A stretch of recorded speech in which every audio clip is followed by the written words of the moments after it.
hyperlinks. So I'll go ahead and turn on our links here. And we could click on these links to go see other views,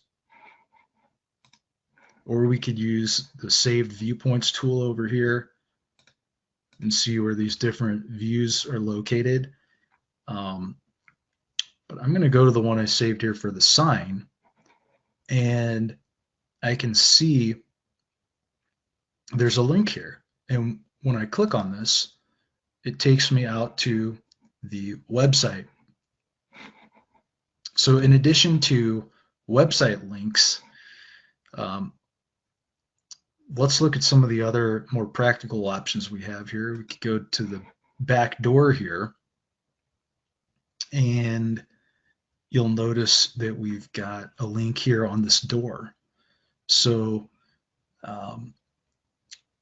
we can actually assign cut sheets to this modeled object here. Let me grab something here. There we go. So if I click on the hyperlink associated with this door here, it will open up a PDF saved locally or on a server, or even heck on the web as well. And it will take you to the specs or cut sheets, whatever you want to link to, just to document.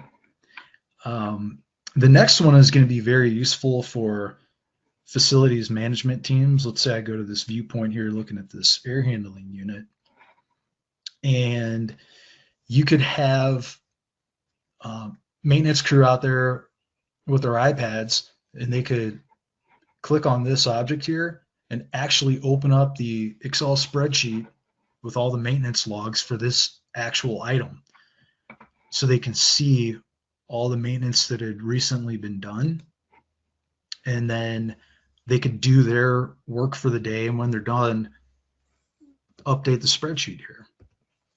1023 25, let's just put it in there. Maybe this is a demo or webcast.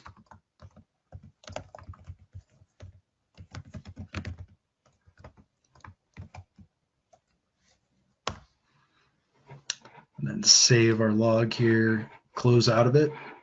And now it's ready for the next time.